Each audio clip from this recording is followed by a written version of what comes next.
relativement heureuse. C'était quoi, 1926, 1927? On arrive dans ces dates-là? Trieste. Un peu avant. C'est un peu avant 1900. Un peu avant 26, hein, puisque Madeleine est née ensuite en 26. Madeleine est née en 26. Alors à ce moment-là, qu'est-ce que tu veux, ben, on était heureux, quoi, on avait ce qu'il fallait. Mais vous étiez quand même des gens qui vivaient bien. Au niveau financièrement, vous n'aviez pas de problème. Non. Dans le pays, on nous aimait beaucoup. Oui. Non, Paris, ça te manquait pas trop? Hein? Paris ne te manquait pas trop? Non, pas trop. J'étais assez occupée avec les gosses, avec ça. Mais quelles sont les choses que tu peux voir maintenant que tu aurais voulu faire à ce moment-là, que tu ne pouvais pas? Ben, tu sais, il y a beaucoup de choses. Par exemple, quand il voyageait, il aurait pu tout de même, de temps en temps, me prendre avec lui. Seulement, d'un autre côté, c'était pas très intéressant, parce qu'il s'occupait de ses affaires, et puis il revenait après. Tu comprends? Et il n'aimait pas me lâcher comme ça dans la rue. Il était furieux quand on allait. Alors que toi, tu étais déjà très indépendante. Oui. Il y a encore des autres choses que tu aurais voulu faire à part ça, Ben, il y avait beaucoup de choses que j'aurais pu faire avec lui. Et toujours, il me promettait de les faire. Il y avait par exemple les îles Brioni, tu sais, qui étaient là. C'était un endroit merveilleux. À Batsia, nous avions été, c'était, tu sais, sur la côte, tout près de la Yougoslavie. Et c'était difficile, jamais on arrivait à le faire sortir. Il ne m'a jamais conduit là, il m'avait toujours promis de me conduire. Ou bien nous allions en vacances, puis il disait je viendrai à telle date, puis il ne venait pas. Alors il fallait repartir quand il n'était pas venu, il était revenu. Mais il ne venait pas, il fallait qu'on reparte. Et quand vous partiez en vacances, vous partiez où en vacances? Oh, oui. D'abord, quand la petite est née, mon beau-père est mort, quand Madeleine est née. Et puis ensuite, Herman est mort, et mon père est mort à 2 jours de distance d'Herman. Alors, j'ai pas pu aller à l'enterrement de mon père, parce que j'avais chez moi Victoria et ses enfants, pendant qu'on désaffectait la maison et tout. Parce qu'il était resté chez lui, il avait la tuberculose. À ce moment-là, Simon avait quelques mois. Simon n'a jamais connu son père. Et il a eu le malheur de le perdre parce qu'il est vraiment pas... Il n'aurait pas été comme ça s'il avait eu son père. Parce que son père, c'était vraiment un homme extraordinaire. Et donc, là, de nouveau, la grossesse, c'était bien, ça marchait bien, quoi, t'étais... Oh, oui, moi, j'ai pas eu de difficulté. T'espérais encore que ça soit un garçon? J'espère que c'était encore un garçon. Et bang, c'était une troisième fille. Troisième fille. Alors celle-là, c'était rigolo parce que elle venait pas tout de suite. Enfin, au milieu de la nuit, à 2 heures du matin, j'ai dit à mon mari, je compte les minutes, je compte le temps, mais je crois que ça va venir bientôt, il faut téléphoner à la sage-femme. Quand la sage-femme est arrivée, non, ça c'était Madeleine, je te disais. Non, Oui. Alors là, ça a été assez bien. Les enfants étaient sortis quand elle est née à 10 heures du matin. Elle se confondait avec... Et quand la sage-femme est venue, plus de douleur, arrêtez. Qu'est-ce qui se passe? On attend un certain temps, puis elle appelle le médecin. Alors le médecin revient, m'a fait une piqûre. Alors ça a été terrible, je me tordais comme tout, je criais pas parce que moi je ne crie jamais. Mais, ça, puis alors la petite est sortie. Léon était là pour chaque accouchement? Pas toujours, mais enfin presque toujours. Et alors tu dis, Zang, encore une fille. Et c'est qui a eu l'idée de... Ah oui, là, c'était rigolo parce que ça a duré assez longtemps, puis au milieu de la nuit, Alors, il dit, oh, ben, ça va, le médecin dit, oh, il y a encore pour un bout de temps. Alors on lui dit, ben, je vais vous faire un café. Puis il va à la cuisine et puis 10 minutes après, le docteur revient d'une mine consternée. Monsieur Spirer. Alors mon mari, qu'est-ce qui se passe? Il est mort. Qui est mort? C'est encore une fille. Ça c'était pour Madeleine là? Madeleine. Et Madeleine, elle avait un scorpion dans son lit. Hein? On a trouvé un scorpion dans son lit. Eh ben. Et qui a eu l'idée du nom de Madeleine? C'est toi ou... Comment? L'idée du nom de Madeleine, c'est Ben, Léon? on avait c'est toi? cherché des noms, tout le monde avait tourné, tourniqué comme nom, etc. Quel nom recevoir, quel nom donner, etc. Mhm. Et le fait d'avoir déjà 3 enfants, tu t'es dit que ça suffisait ou tu avais encore envie de... Ben alors ça a duré un petit bout de temps parce qu'il y a eu 4 ans de différence. Mais tu avais encore envie d'enfants, quoi. Ben, j'espérais, ça m'était égal. Qu'est-ce que c'est? Oh là, ça fait mal aux yeux. Attends. Ouais, là, ça brille. Ah, parce qu'il fait moins clair. Oui. Si tu la mettais sur... Qu'est-ce que tu veux? Ça faut savoir comment sont... Oui, mais tu as quand même souffert du manque de communication avec Mamé. Est-ce que tu t'es dit qu'avec tes enfants... D'ailleurs, mamie, après à 30 ans, 37, elle est venue habiter chez nous. Ouais, mais ce que je voulais dire, c'est que avec Mamé, tu as quand même souffert du manque de communication que heureusement tu as pu balancer avec ton père. Oui. Et quand tu as eu toi des enfants, tu t'es dit, moi j'aimerais communiquer avec mes enfants, ou tu t'es pas du tout posé ce genre de questions et... Non, moi j'étais tout le temps avec mes enfants. On se promenait ensemble. Moi j'adorais me promener. C'était très beau, des promenades le matin avec eux. Et vous parliez, c'était des enfants qui étaient comment? Disons les 3 premières, on parlera un peu de la 4e après, mais c'était des petits enfants gays, c'était des petites filles gays? Oui, oui, elles étaient, oui. Oui, oui, oui. Elles étaient gaies. Donc on est en 1926, la vie s'écoule, hein, 26-27. Vivette est née au moment où elle était en promenade, alors c'était bien, c'est elle qui était à 10 heures. Et alors quand elles sont rentrées, elles ont trouvé une petite sœur.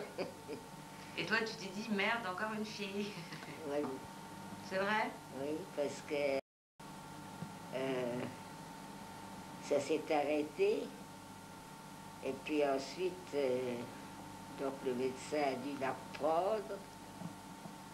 Et puis il m'a fait de nouveau une piqûre. Puis elle est née, elle avait le cordon enroulé 2 fois autour du cou. Alors c'est ça qui avait arrêté les contractions, je pense. Et puis alors Léon était là, et puis nous étions là, et puis quand il l'a sortie, qu'il l'a tapée parce qu'elle était toute violette, tu comprends, avec ses... Alors, nous pleurnichions un petit peu quand nous avions su que c'était une fille.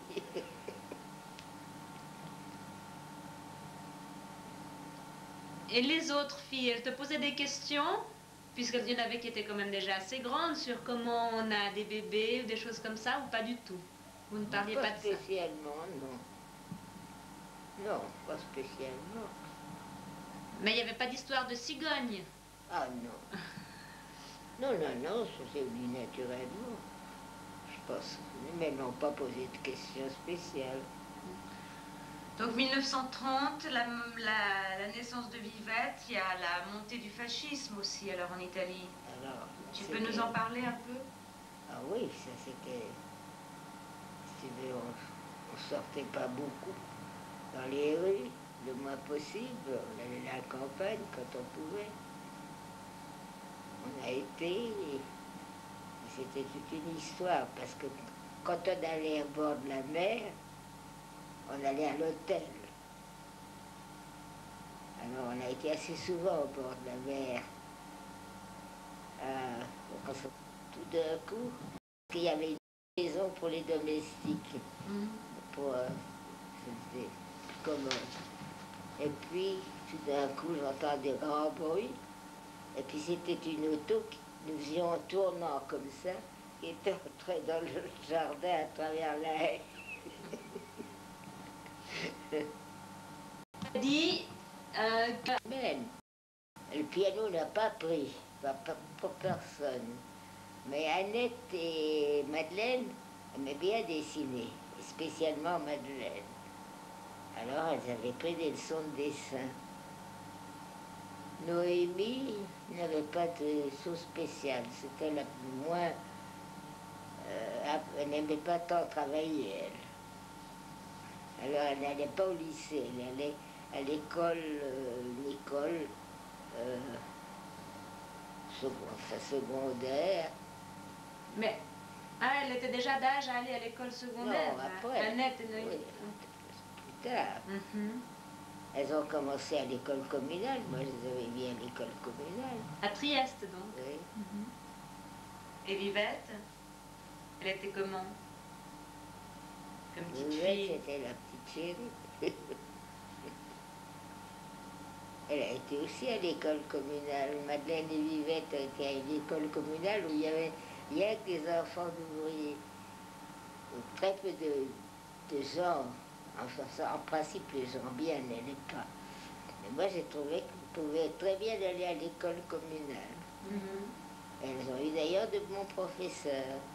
Mais Madeleine, alors, elle invitait des amis, c'était les plus pauvres qu'elle invitait toujours, Madeleine. Alors, il fallait leur faire un bon goûter, leur donner des cadeaux, etc. Ça, Madeleine, elle était pour ça. Elle ne voulait pas les autres. Et c'était un peu Noémie, enfin au niveau de génération, c'était Noémie et Annette ensemble et Madeleine et Vivette Oui, ensemble. oui, oui, oui, oui. Oui. Elles étaient comme ça, d'ailleurs, dans deux chambres. Mhm. Et la nuit, tu venais leur raconter des histoires pour qu'elles s'endorment. Ça se passait comment? Quelle atmosphère il y avait, même par rapport à Léon? Oui, j'allais quelquefois la nuit. Mais quelquefois, elles entendaient. Une fois, elle nous a tellement fait rire, parce que Léon était malade. Il ne savait pas rendre. Alors, il poussait des hurlements. alors, il y a une des petites qui disait « Et papa vominait, vominait, vominait !» Et quels étaient les rapports des filles et du père? Oh, très petite, très petite. Très petite, Ils il parlaient était pas. toujours loin. Il rentrait tard. Ouais. Et il a gâté finalement Vivette plus que les autres. Mm.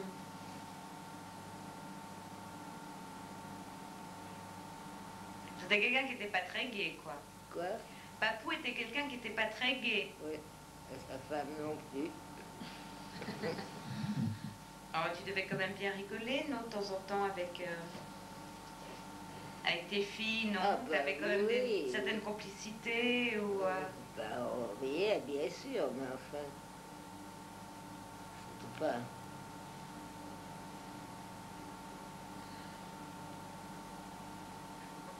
Et alors, la montée du fascisme en Italie? Alors, la fin du fascisme, alors ça a été terrible parce que s'il y avait des choses qui étaient mieux, qu'on crachait moins par terre, et que c'était un peu moins sale les rues, ben, voir ces gens passer, déjà, ça ne faisait pas beaucoup de plaisir. Est-ce que vous sentiez une tension? Est-ce que vous saviez que ça allait... Ben oui, bien devenir, sûr, ça faisait tension. Oui. On était obligés. En tout cas,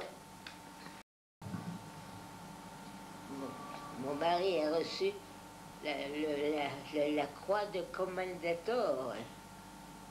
Forcément, il avait une affaire qui marchait très bien. Il a reçu la visite du père du mari de la femme du mari de la fille de Mussolini, tu sais, de Ciano. Il avait la caméra, nous, tout seul. Enfin, je voulais l'envoyer seul là-bas. puis il a fait une telle histoire qu'il a fallu que je parte, moi. Heureusement que maman était restée là, était déjà habitée chez nous. Alors j'ai dû rester avec lui et ensuite on est parti pour Paris parce que Robert disait il y a une maison bien à Paris, etc. Sa mère. Parce qu'il est quand même venu te voir et dire voilà, j'aimerais épouser Annette. Mais oui, Ouais. mais que c'est. Puis Annette m'en avait parlé. Ouais, Annette, ils avaient fait des études de secrétariat, toutes les deux. ouais. Alors ça a beaucoup aidé Izzy d'abord parce qu'Izzy finissait ses Ses études. études. Et puis il y a eu la guerre, enfin qu'il a été ouvert à la tourbe, etc. Mais alors Annette a fait ses études, ben, elle n'a pas eu besoin d'être travailler longtemps. Secrétaire à l'Orte. Elle était le secrétaire de Volo. Ah, elle était la secrétaire de Volo. Oui, c'était comme un des romans américains. On ne veut pas dire. D'abord parce que sa mère était toquée. Son père